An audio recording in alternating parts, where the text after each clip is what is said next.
mungkin kita langsung mulai aja nih. Pertama-tama mungkin sebelum Mas Tony menjelaskan lebih lanjut terkait stakeholder management and product team ya, mungkin pertama-tama Mas Tony bisa memperkenalkan lagi lah gitu ke teman-teman yang ada di sini. Ya, kira-kira education dan juga karir background Mas Tony itu apa dan juga perjalanan karir Mas Tony selama itu kira-kira gimana? Mungkin bisa sharing-sharing dulu. Oke, ya thank you semuanya dan, apa namanya, halo juga ya semuanya ke partisipan yang udah join malam ini.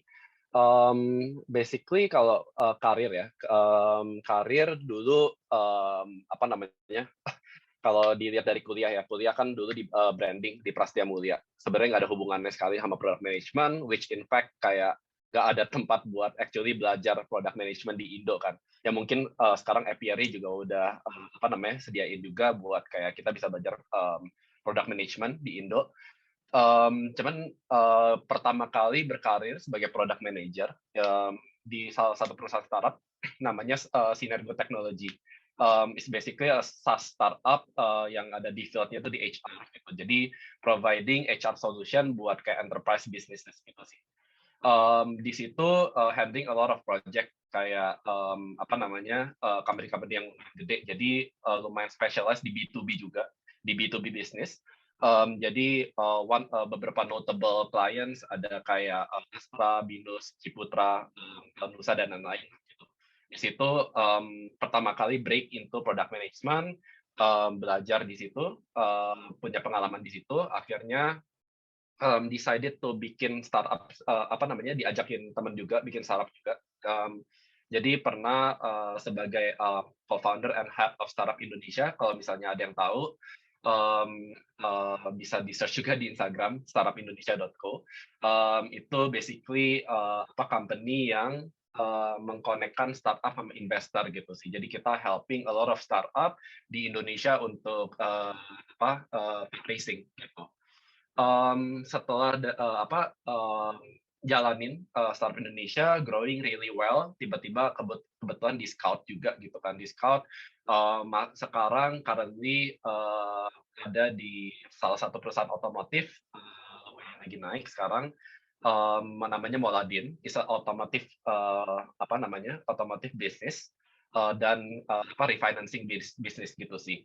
Jadi kalau, kalian tahu mungkin kayak Moladin itu, adalah platform untuk jual beli mobil bekas basically gitu. Dan, recently apa namanya, building their apps gitu, buat building an agent network di Indonesia gitu sih.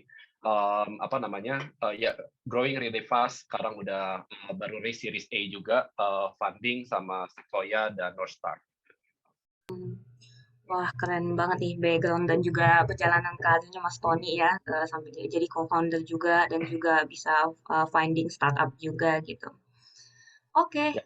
em, oke, jadi tadi itu teman-teman ya perkenalan tentang Mas Tony gitu dan kemudian kita mungkin langsung masuk ke topik tentang stakeholder management gitu ya Mas Tony ya. Mhm. Jadi pertama-tama nih, jadi di product management itu kan ada stakeholders ya tentunya. Nah, kira-kira siapa aja sih stakeholder yang terlibat ini gitu?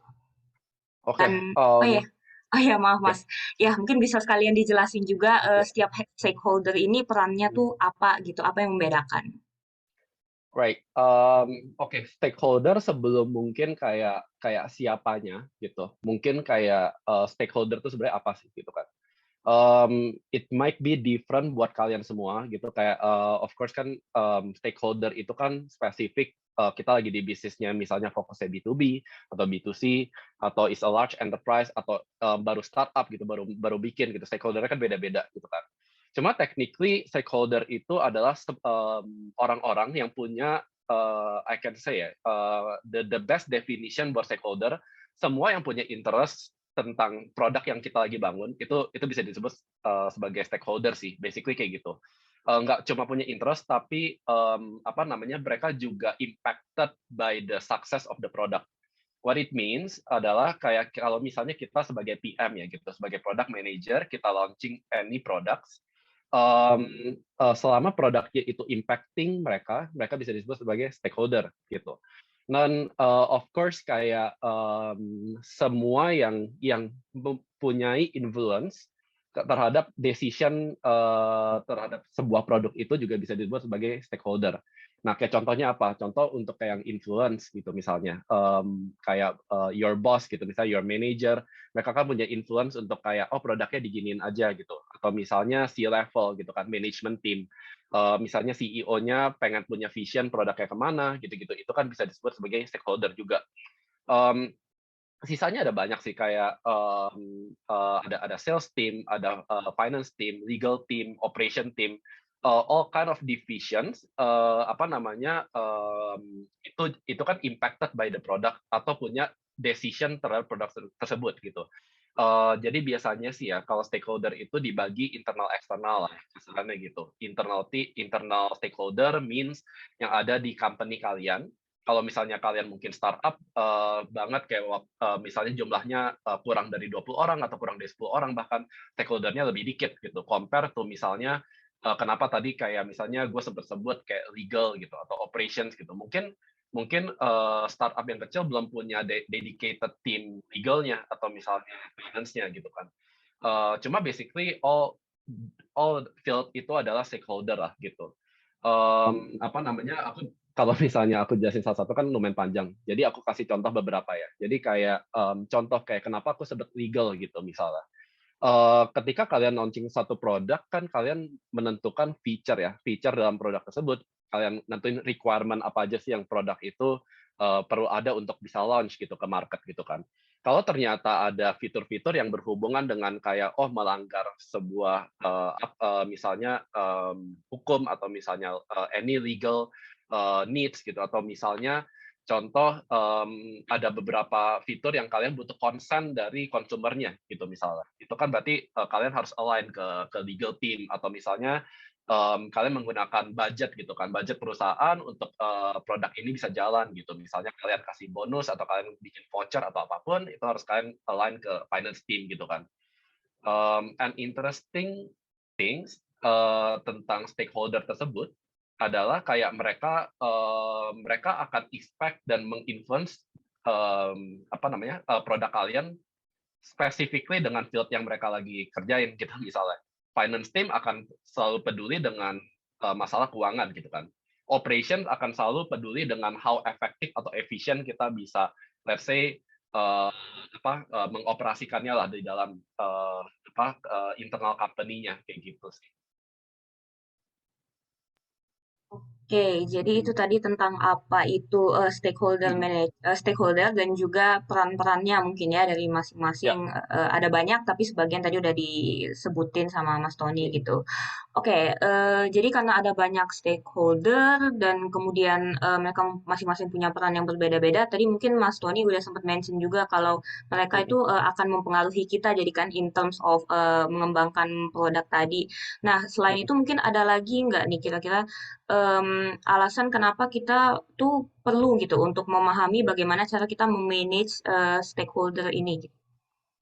Ya, obviously, apa namanya, kenapa kita harus me-manage stakeholder ini, sebenarnya gini sih, sebenarnya konsep, PM ya di mata aku gitu, konsep PM di mata aku adalah PM itu adalah seseorang yang responsible to ship, product gitu kan. Mereka harus kayak deliver a successful product in the market gitu kan. Nah, cuma, when delivering the product apa namanya, banyak stakeholder yang terlibat di situ. Kayak tadi jawaban aku yang pertama ada, kan kalau nggak salah, aku sempat bilang juga kayak, produk itu produk ini tuh impact ke siapa sih gitu kan. Impact ke customer kah, impact ke legal kah, impact ke operation kah gitu.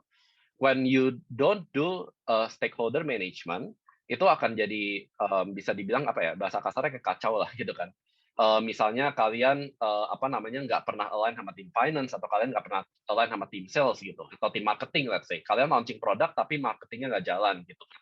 Go to market strategy is one of the main, reason kenapa produk itu successful, ya kan. Jadi, is basically gimana ya, seorang PM untuk menguasai stakeholder management is become a catalyst, untuk nge-ship successful product gitu. Jadi kayak kenapa important? Karena kan kita sebagai PM kita juga harus understand kan needs and expectation dari setiap stakeholder gitu. Expectation dari let's say tech team gitu lah, engineer-nya gitu. Expectation dari engineer-nya mungkin kan berbeda dengan tim finance gitu kan. Engineer-nya nggak terlalu perlu tahu banyak tentang kayak berapa budget yang dikeluarkan, berapa revenue yang misalnya tim sales gitu. Tim sales kan yang mereka harapin berapa jumlah penjualan yang gue bisa dapat kalau kalian ship fitur ini gitu kan. Nah, all those kind of expectation adalah challenge buat tim produk untuk kayak gimana ya cara gue manage their expectation, gue launch produk ini, impact-nya ke mereka apa. Tadi kan gue selalu bilang kayak apa impact-nya apa kan. Cuma sebagai PM, I think it's better juga kalau PM-nya juga bisa apa align ke a lot of stakeholder yang mungkin kayak apa namanya instead of apa kita di approach sama stakeholdernya, instead of kayak misalnya sales team-nya kayak approach approach product manajernya gitu kayak gimana nih ntar penjualannya naik atau enggak gitu. Kita harus jemput bola gitu kasarannya. Jadi kita bisa kayak kasih tahu let's say kayak data team atau research team kayak mungkin research team bisa bisa apa namanya bisa research nih nanti impact feature-nya kayak gimana atau misalnya kita pengen launch fitur butuh ada research dulu sebelumnya. All those kind of alignment is necessary buat make sure produknya itu sukses di market gitu sih. Hmm. Oke, oke, menarik. Jadi itu tadi ya, teman-teman, kenapa kita tuh perlu banget untuk memahami stakeholder Mhm. management itu gitu. Jadi basically tadi karena stakeholder itu punya needs yang beda-beda dan kita Mhm. harus juga bisa memenuhi needs tadi dengan berbagai strategi juga. Ya. Oke. Oke, jadi ya itu tadi teman-teman ya kenapa kita sebagai product manager itu perlu untuk memahami stakeholder management ini. Nah, kira-kira nih selanjutnya Mas Tony ya, sebagai seorang product manager gini misalnya aku product manager gitu, kira-kira Mhm. tuh skill apa, kemampuan apa di bagian mana gitu mungkin spesifiknya ya, yang kira-kira kita harus punya sebagai product manager supaya kita bisa influence tadi atau mungkin kayak jemput bola tadi kata Mas Tony ya dan Mhm. juga gimana supaya kita bisa membangun kerjasama yang baik antara kita dengan stakeholder gitu. Oke. Ya, technically gini sih, untuk kayak skills ya, ada beberapa responsibility dan step by step kayak PM itu tuh kayak, untuk manage stakeholder ya. Pertama, of course kalian harus identify dulu ya stakeholder-nya siapa gitu kan. Kalian harus identify stakeholder-nya siapa, means, kalian harus tahu dulu di company kalian sekarang stakeholder-nya ada siapa gitu kan. Yang impacted siapa, yang ter-influence siapa, yang kalian butuh kayak concern dari stakeholder tersebut tuh siapa gitu kan. Setelah kalian bisa identify skill mungkin yang related selanjutnya adalah kan harus build trust gitu. Ibarat kata kayak gini sih, ibarat kata ya kayak kalau kalian pengen manage stakeholder, manage banyak orang, ketika kalian manage kan kalian harus di-trust dulu kan gitu kan dari stakeholder yang lain gitu. Jadi building trust is very necessary and critical gitu sih. Kalau mau sejago apapun kayak kalian align, mau sesering apapun kalian align, kalau stakeholdernya itu nggak trust kalian, itu juga sama aja bohong. Gitu. Jadi the first step itu adalah identify dan building the trust gitu sih. Mungkin building the trust is not kayak something yang instant ya. Itu pasti butuh proses dan lain-lain.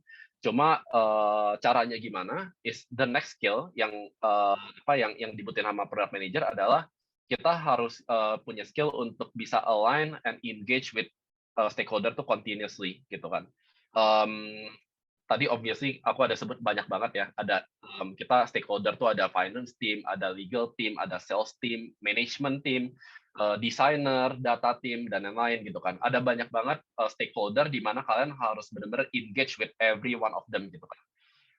Your ability to actually kayak project management skill gitu kasarannya tanda kutip mungkin di beberapa dari kalian ada yang jadi project manager, ada yang jadi product manager juga atau yang lainnya. Kalian kan aligning meeting itu kan sebenarnya something really simple tapi tricky to do gitu kan. Gimana kalian menyampaikan satu informasi ke semuanya tuh tepat waktu, efektif, efisien dan lain-lain kayak gitu. Nah, setelah kalian engage itu apa gitu kan? Apa yang harus dilakukan? Setelah kalian engage, kalian harus bisa adapt. gitu. Adapt ini maksudnya apa? Adapt ini maksudnya kalian harus nge-tailor how you approach your stakeholder gitu. Gue yakin kayak mungkin beberapa dari kalian kan pasti ada yang kayak let's say punya bos yang let's say cerewet gitu misalnya. Terus ada misalnya ada tim finance yang misalnya dia kerjaannya kayak diem aja gitu, ya kan? And how you handle every people itu kalian harus adapt sih gitu. Mungkin ada orang yang nggak yang maunya apa namanya voice-nya itu didengar gitu. Ada orang yang maunya disuruh atau ada orang yang maunya kayak gimana. You have to tailor your approach gitu. Nanti mungkin ada beberapa tips juga sih kayak buat kayak let's say the very common problem yang dihadapi product manager. Misalnya apa namanya ada beberapa stakeholder yang nggak mau dibilang no gitu kan. Kayak misalnya pengennya yes terus kayak oh gue pengennya kemauan gue diturutin padahal menurut kalian assessment dari kalian itu nggak mungkin gitu.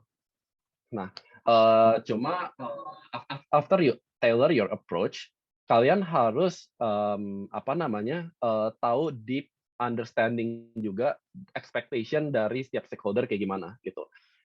Tadi juga sempat dibahas ya kayak finance team tuh maunya apa, sales team tuh maunya apa. Mau gimana pun apapun yang terjadi sebenarnya kayak kalau kita ngomong sama sales team mereka akan cuma peduli dengan kayak penjualan, kayak mereka akan cuma peduli dengan growth gitu kan. Finance team akan cuma peduli dengan hal-hal yang berbau dengan keuangan gitu kan. Dan kalian harus bukannya kalian itu jadi hurdle, tapi kalian sebagai product manager, I think ini very underrated ya. Kayak biasa orang-orang kan bilang kan product manager itu kayak mereka harus apa ya? Mereka harus understand the needs of the customer kan. Yang penting customer is the king gitu kan. Cuman mungkin yang selalu sering dilupakan ya menurut aku the needs of your own internal stakeholder gitu. Kalian sering lupa gitu kan. Jadi kadang-kadang kita align sama let's say manager kita gitu. Oh bos kita nyebelin banget kayak gitu kan kasarannya kan. Cuman instead of kayak complaining, kalian sebenarnya bisa really understand maunya bos kalian tuh kayak gimana sih gitu. Maunya finance team tuh gimana sih? Kok ribet banget sih masalah legal? Kayak kenapa harus diribetin kayak gini-gini jadi blockers gitu misalnya. Instead of kayak complaining and kayak saying no terlalu often atau saying yes terlalu often, kalian harus bisa align kayak needs and wants-nya dari setiap stakeholder itu kayak gimana gitu sih. After understanding, kalian harus bring the knowledge dari setiap stakeholder itu. Maksudnya apa? Let's say sekarang kita bikin satu fitur ya gitu kan. Kita bikin satu fitur, gue align ke sales team gitu misalnya. Sales team nanya apa namanya, kalau misalnya lu ship produk ini nanti impact ke penjualan kita gimana gitu kan. Ternyata ada insight dari sales team. Oh dari sales team bilang customer di market tuh misalnya kayak very non tech savvy gitu kan. Oh nggak bisa nih non tech savvy dia harus apa namanya pengetahuan tentang kayak menggunakan tech itu kurang gitu. Kalian harus bawa kemana? Harus bawa ke design team. You bring that knowledge to other stakeholder. Ini yang sering banget dilupain gitu sih. Jadi sebagai PM kan kita mindsetnya walaupun kayak PM itu nge-build feature, tapi PM itu kan nggak kerja sendiri gitu kan. PM itu kerja bareng-bareng, jadi obviously insight dari sales team itu very important untuk kalian deliver ke other stakeholder gitu misalnya. Kalian bisa kasih concern ke design team, let's say kayak, by the way kata sales team, kondisi di market tuh kayak gini loh, gitu. Mungkin itu bisa jadi insight buat design team untuk bisa kayak mendesain satu fitur yang emang ada in mind, oh customer-nya itu nggak tech savvy, gitu sih. Maybe skill-skill kayak gitu dan step by step kayak gitu yang kayak apa namanya lumayan penting ya.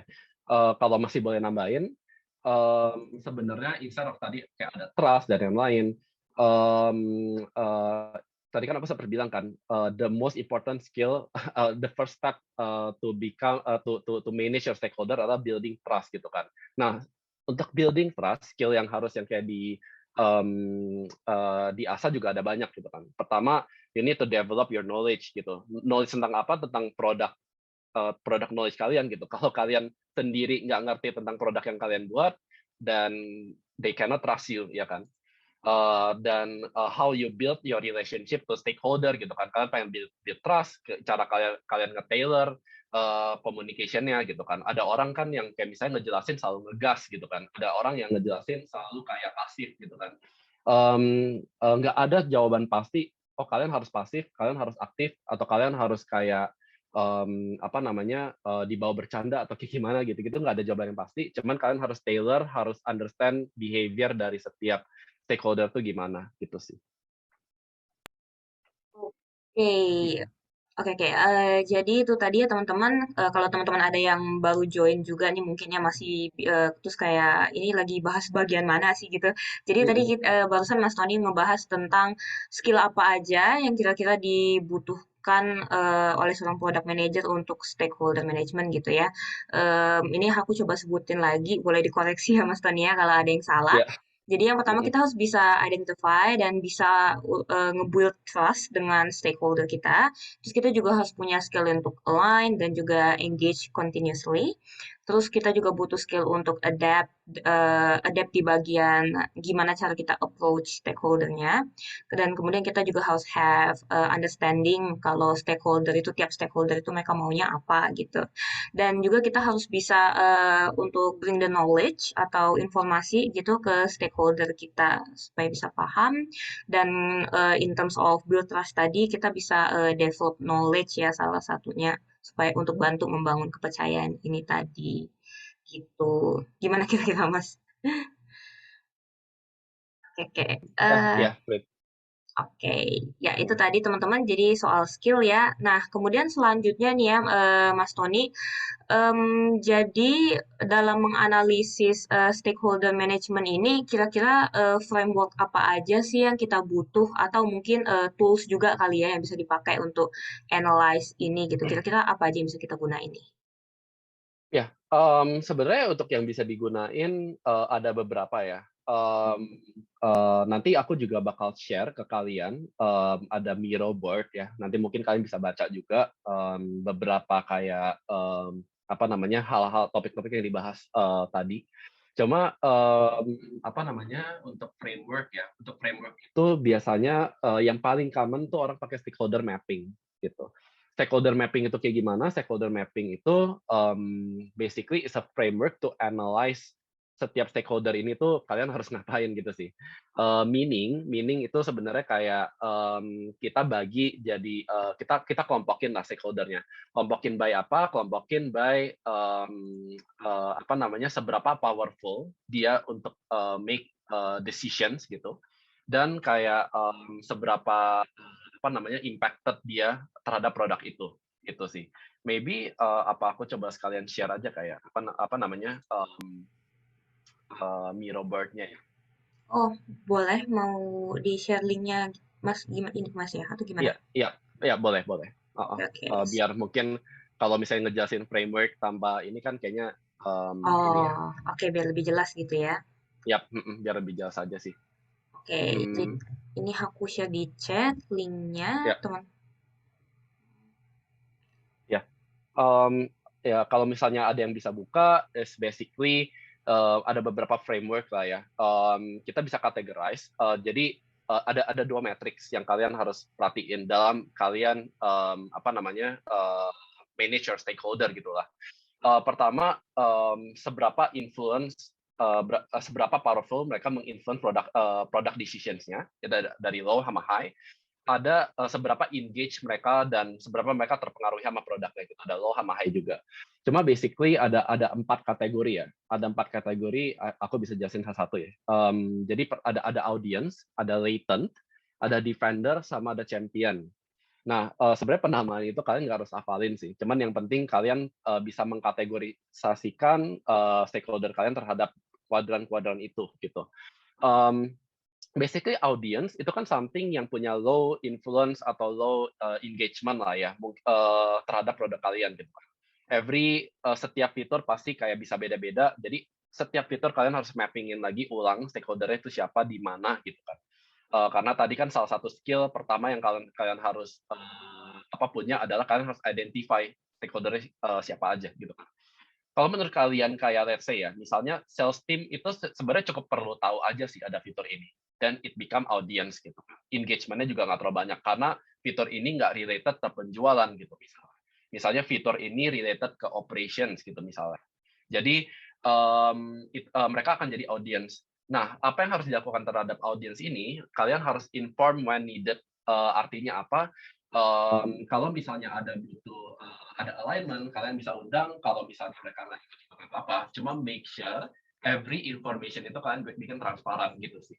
Jadi you have your own documentation up, either itu minutes of meeting, either itu kayak any documentation kayak PRD atau product brief atau apapun dokumen yang kalian punya gitu lah.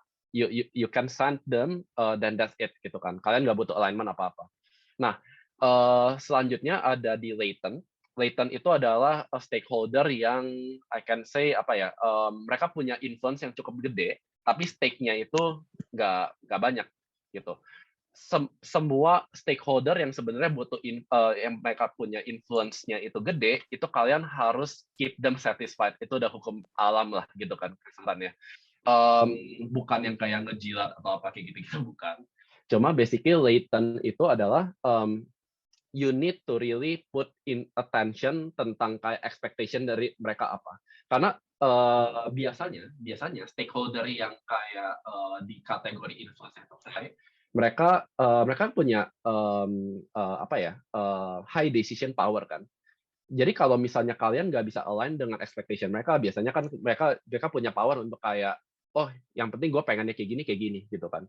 Jadi what product managers can do, kalian harus keep them satisfied and involve them as needed aja. Tapi karena engagement ke mereka kan juga nggak terlalu gede kan, engagement terhadap produknya gitu kan. Jadi obviously misalnya kalian lagi align sama VP of Sales misalnya atau Head of Sales-nya gitu lah. Head of Sales secara managerial level mereka punya product decision yang tinggi ya kan. Tapi let's say yang fitur yang kalian bangun itu sebenarnya nggak ada hubungan sama penjualan ya kan. Jadi itu kalian bisa masukin di latent gitu. Mereka harus tetap satisfied, harus tetap align. Jangan sampai ada fitur yang bisa ngeblok operation mereka sekarang gitu kan. Maybe itu hal-hal yang perlu diperhatiin juga. Lalu ada juga next kuadrannya itu ada defenders. Defenders itu adalah something yang sangat terpengaruhi oleh apa produk yang kalian buat, tapi influence terhadap product decision itu rendah.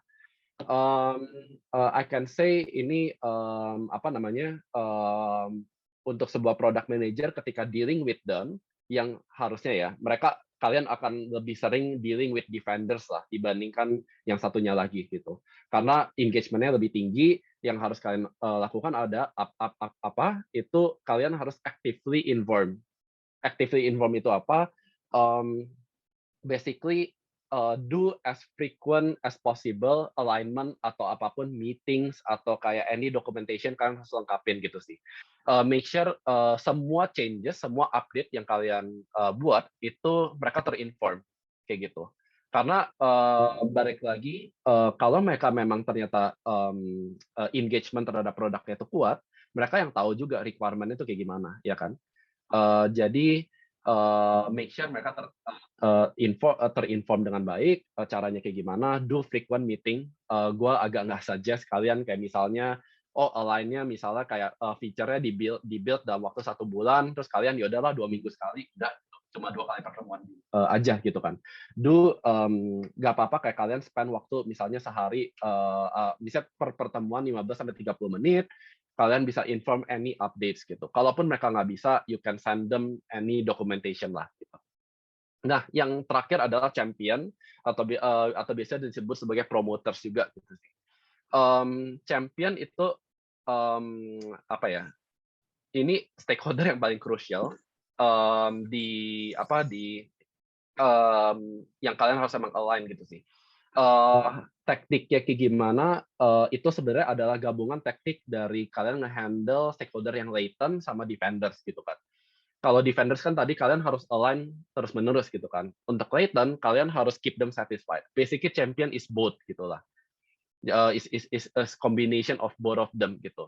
Jadi cara kalian handle adalah gimana pun caranya, kalian harus keep them satisfied. Kalian harus understand the needs yang mereka butuh tuh apa aja, requirement yang mereka butuh apa aja, dan make sure all the documentation jelas, make sure kayak fitur-fitur yang kalian bikin juga align dengan mereka, kayak gitu kan. Karena basically champion itu yang biasanya punya final say terhadap produk kalian gitu. Misalnya kalian pengen bikin fitur A, tiba-tiba mereka pengennya A plus B plus C plus D gitu kan. Nah, jadi saran dari gua, involve them extensively, keep them satisfied, uh, apa namanya, building the trust dari champion-champion tersebut sangat mempengaruhi gitu. Mhm.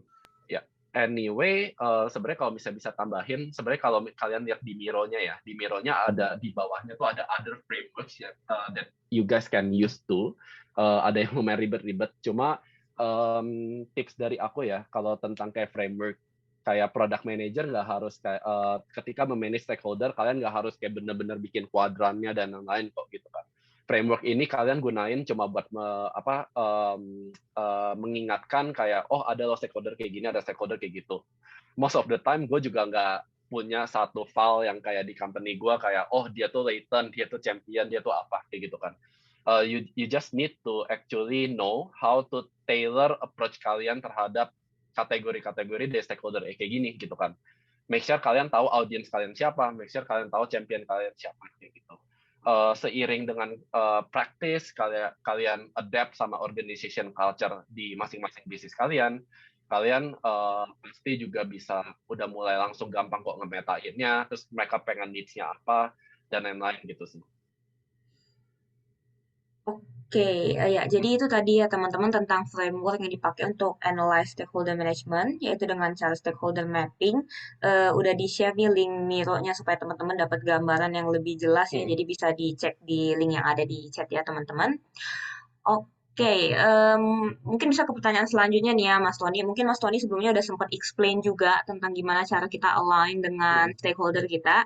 Tapi mungkin bisa dibuat lebih spesifik nih. Jadi kira-kira gimana sih cara kita tuh untuk align vision atau tujuan mungkin ya. Hmm. Dan gimana juga cara kita supaya antar stakeholder itu bisa saling mengerti gitu dan maintain di cohesiveness. Jadi Hmm. supaya pekerjaan kita tuh juga bisa berjalan secara efektif dan efisien gitu. Mungkin bisa di-sharing tipsnya, Mas. Oke. Oke, biasanya kan kalau kayak gini ya, gimana cara align apa namanya understanding lah gitu kan, dari setiap stakeholder. Banyak banget yang lupa dengan kayak tujuan awal dari kayak either itu company-nya atau kenapa fitur itu dibuat gitu sih. Jadi every time kalian align ke stakeholder, sebenarnya penting banget apa namanya untuk kalian align visions gitu sih. The vision, the output yang di expect kayak gimana, outcomes yang kayak di expect dari apa namanya how user feel terhadap produk kalian gitu. Gue yakin banget di sini pasti banyak banget product manager ya. Misalnya kayak kalian align sama tech team atau kalian sama design team. Kalian langsung jump in to the core gitu kan. Kayak ini desainnya kayak gini, ini desainnya kayak gitu, ini desainnya kayak gitu, ya kan? Banyak banget product manager ketika let's say align ke finance, dia langsung melulu bahasnya yang related sama finance gitu kan. Apa namanya kalian langsung bahasnya kayak ini gimana ya cara manage budgetingnya gitu kita mau kasih limit atau enggak misalnya kayak sales team gimana cara ini dijualin ke orang kayak gitu kan instead of kayak deep dive specifically di setiap apa namanya di deep dive specifically di setiap function yang kalian bisa lakukan adalah kalian align vision ya. Jadi the vision itu adalah company vision kan. Dan everyone pasti punya same their own kalau biasanya kalau di product management framework kalau misalnya di OKR kan ada yang namanya North Star Matrix gitu kan. Terserah kalau company kalian apa namanya pakai framework apa, cuma yang mempersatukan all the division adalah North Star Matrix tersebut gitu. Jadi kayak contoh ya, misalnya North Star Matrix dari let's say gua kasih contoh misalnya kayak Tokopedia lah gitu. North Star Metrics dari Tokopedia adalah Gross Merchandising Value (GMV) gitu kan, bisa contohnya. Yang penting berapa let's say GMV dari Tokopedia setiap bulannya gitu kan. ketika kalian PM, kalian align ke stakeholder, understanding pertama yang semuanya harus agree adalah kayak, oke, gimana cara kita ningkatin GMP-nya, karena ini adalah company vision gitu kan. Nggak harus segede kayak itu, cuma kayak misalnya kan kalian biasanya ada, oh quarter 1 gue pengennya vision-nya tuh kayak gimana gitu. Quarter 2 tuh gue pengennya tuh objektifnya tuh apa, OKR gue apa gitu. Itu yang harus di-align dulu. Kadang-kadang tuh lupa gitu, kayak misalnya kayak ke tech team kita cuma bahas kayak how to build-nya gitu kan. Terus kayak kita cuma bahas technicality-nya gimana, misalnya go to market strategy-nya ke sales team gitu. Kalau semuanya tahu the desired outcome of the product atau fiturnya, dan everyone can agree gitu ya, what are the product is supposed to do and how it's supposed to work. Dan menurut gue itu nggak akan jadi terlalu masalah sih dengan cara kalian meng-align kayak fitur-fitur tersebut, karena kalian punya satu goal yang sama gitu. Ketika kalian align itu nggak masuk ke goal tersebut, ya berarti kalian salah cara align ya gitu. Ya yang penting gitu sih, yang penting kalian bisa align and agree the key aspect of the vision and the outcome, gimana cara ini di-ship ke customer ya gitu. Oke, jadi itu tadi ya, gimana cara supaya kita bisa align vision supaya kerjaan kita juga jadi lebih efektif dan efisien nih. Nah, oke, selanjutnya nih Mas Tony ya, ya mungkin dalam stakeholder management di product team spesifiknya, nih biasanya yang namanya problem itu pasti ada gitu ya, pasti ada aja gitu. Nah, kira-kira problem yang paling sering muncul nih selama menjalani stakeholder management nih, kira-kira apa aja sih gitu Mas ya, dan gimana cara mungkin Mas Tony boleh sharing pengalaman juga atau mungkin teorinya secara umum cara menyelesaikan masalah Ya, yang umum ini gimana? ya, oke, basically problem ya. Sebenarnya problem paling sering adalah balik lagi tadi nemu stakeholder tanda kutip yang punya I can say personality yang lumayan unik lah gitu kan. Misalnya kalau misalnya kayak gue kasih contoh ya, ada stakeholder yang kayak dia nggak mau dibilang nggak mau bilang enggak gitu kan. Misalnya, one of the communication skill yang kalian butuh ke orang-orang kayak gitu adalah you have to learn how to say no juga gitu kan kadang-kadang. Dan caranya kayak gimana? Biasa common problem ya. Let's say ya, ini analogi aja. Kalian punya bos yang nyebelin lah gitu kan. Kayak kalian mau ngelontarin A, B, C, D, E, atau misalnya kalian mau kalian udah align sama stakeholder lainnya, tapi dia beda sendiri gitu. Dia punya suara sendiri dan suara dia pengen didengerin, ya kan? Nah, kalau misalnya kayak gitu, I can suggest sih ada beberapa hal yang kalian bisa lakuin. Jadi pertama, don't argue atau don't engage in. Maksudnya don't engage in itu apa? Kalian jangan adu opinion sama mereka, karena itu nggak akan pernah berhasil. Jadi kalau kalian lagi handle stakeholder yang emang kayak keras gitu orangnya, kalau kalian adu mulut ya ujung-ujungnya mereka nggak satisfied, mereka nggak trust sama kalian. Akhirnya how you manage stakeholder ke depannya juga ntar jadi kacau gitu kan. What you can do adalah don't argue with them, tapi try to really put a checklist gitulah. Oh oke, sekarang lu pengennya A, lu pengennya B, lu pengennya C gitu kan. Let's provide them with the details gitu kan. Let's provide them with more data, ya kan. Let's provide them with more visual gitu kan kasarannya. Kadang-kadang orang misalnya kalau kita align, mereka butuh hal yang lebih visual, mereka butuh hal yang lebih lebih kelihatan gitulah bentuknya kayak gimana gitu kan. Jadi untuk stakeholder yang kayak selalu bilang enggak atau apa segala macam, do provide them with data, do provide them with insights gitulah. Nah, insights ini bisa datang dari mana? Itu ada tips kedua, sebenarnya yang tadi seperti bilang juga, insight itu nggak harus datang dari kalian, tapi bisa datang dari stakeholder lain gitu. Kalau mereka bilang enggak, kalian bisa lempar, oh gue udah align sama stakeholder, let's say, misalnya sama sales team atau finance team, mereka ada requirement kayak gini. Dan kalian bisa question back gitu kan. Kalau mereka punya requirement kayak gini, gimana gitu kan. Dan itu sebenarnya salah satu hal yang lumayan efektif sih untuk kayak kalian bisa set boundaries between you and those managers atau those stakeholder yang lumayan heavy kalian handle gitu. Providing jadi biasanya tips dari gua buat orang-orang yang kayak gitu, kalian kategoriin dua aja gitu. Kalau mereka punya high influence, align-nya di terakhir. Kalian kumpulin dulu, kalian alignment sama beberapa stakeholder yang lain dulu, baru kalian align sama si stakeholder yang punya high influence ini di terakhir gitu kan. Kalau mereka punya low influence terhadap product decision mereka, kalian baru bisa question back gitu sih. Kalian mau align di awal juga nggak apa-apa. Basically, you know the requirement, cuman again, kayak kalau misalnya mereka punya low influence, tetap keep them informed lah dengan updates-nya gitu. Dengan kayak misalnya kalian apa namanya, kalian udah align sama stakeholder ini, kalian habis align sama stakeholder yang lain, kalian bisa do share gitu. Kalian bisa share, oh pengetahuan dari produk lain itu kayak gini. Cuma yang punya high influence, I really suggest kalian align-nya di akhir sih, instead of di awal. Karena biasanya yang high influence itu pasti di managerial level, jadi pasti kalian juga nggak mungkin kalian align sebuta itu gitu. Jadi it kinda make sense juga sih buat menghandle orang-orang yang kayak gitu.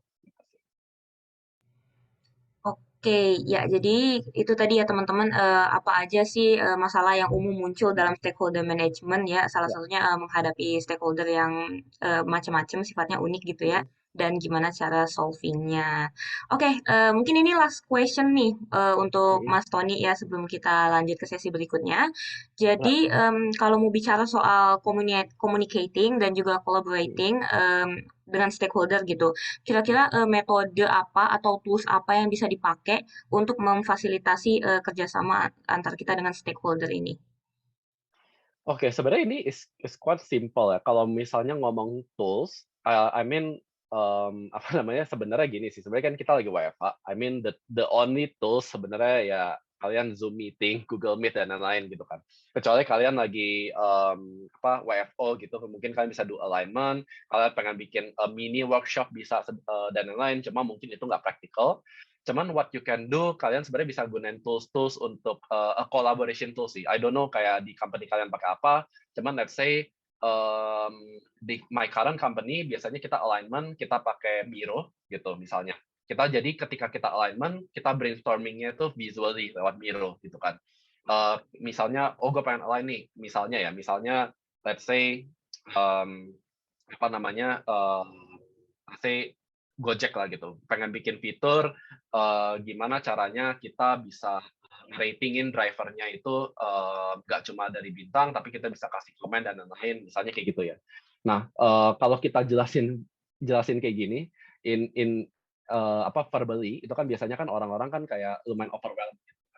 Jadi do provide visual sih. Biasanya metode-nya itu ketika kalian alignment, misalnya kalian punya documentation di Miro atau misalnya biasa kalau in a more traditional way kalian punya Excel atau Microsoft Word atau apapun tentang list-nya itu, kalian bisa bisa present kayak gitu. Instead of kalian alignment-nya kayak gini gitu, apa namanya, cuma cuma diobrolin doang gitu kan. Jadi one of the few tips and trick yang kalian bisa lakuin, kalau misalnya itu bentuknya dokumen, kalian bisa silent reading. Jadi biasanya spend let's say 5 to 10 minutes awal meeting, kalian semuanya diam, semuanya mute, semuanya si PM-nya itu bakal nge-share dokumennya ya, kayak Word-nya gitu, di-share screen aja. Dan everyone have the same access. Biasanya kan di Google Docs kan kita ada fitur komen gitu kan. Jadi kita silent reading, semuanya baca page yang sama gitu dan everyone can comment gitu kan. Nah dari situ kita bahas, oh oke, pertanyaannya itu ada apa aja. Itu bisa jadi salah satu method. Method yang kedua adalah ya mungkin kan kalian harus bisa selalu kasih example gitu. Jadi jangan kalian selalu kayak oke, fitur ini tuh requirement-nya A, requirement-nya B gitu. Kalian provide them with example and present them visually. Mau pakai PPT bisa, mau pakai Miro bisa, mau pakai Figma bisa. mau pakai apapun bisa, your own choice. Cuman, apa namanya, ya kalian harus bisa mempresent itu in a entertain way gitulah. Dengan kalian kayak providing, diselipin data-datanya kayak gimana, insight kayak gimana, insight dari stakeholder yang lain kayak gimana gitu. Sebenarnya method yang mungkin terbatas kayak gitu, cuma the most important part when collaborating ya, atau communicating with, stakeholder again, provide why-nya gitu sih, gitu. Jadi kalian selalu buka dengan why. Oke, gue akan alignment, di hari ini, di meeting ini, tujuan gue tuh gue pengen alignment tuh A, B, C, D, E. Kenapa gue alignment kayak gini? Karena kita tuh pengen achieve, let's say number of sales di quarter satu sekian banyak gitu. Jadi always provide why gitu. Misalnya kalian lagi bikin fitur yang kayak, kalian nemu nih, oh di apa, kompetitor sebelah melakukan hal ini, kalian provide why-nya. Ada kompetitor sebelah tuh melakukan hal kayak gini loh, makanya kita bikin fitur ini, makanya kita punya requirement kayak A, B, C, D, E, kayak gitu. Then you provide them with the visual, the data, dan lain-lain. Maybe another one yang mungkin gue lupa mention, apa namanya, make sure you provide the timeline too, gitu kan. Timeline is very crucial. Kalian apa namanya, in every company, kalian di product management practice, kalian harus punya roadmap. Every fitur, every initiative harus go back to roadmap gitu sih. Jadi ya, oh mungkin ada satu lagi, gua nggak tahu di culture di apa, di company kalian kayak gimana, tapi, biasanya kan kalian misalnya alignment rame-rame gitu. Sales team digabungin sama finance team, digabungin sama operation team, atau dan lain-lainnya gitulah. I really suggest if can ya, if possible, kalian do a feedback one on one session. Instead of one for all, kalian one on one.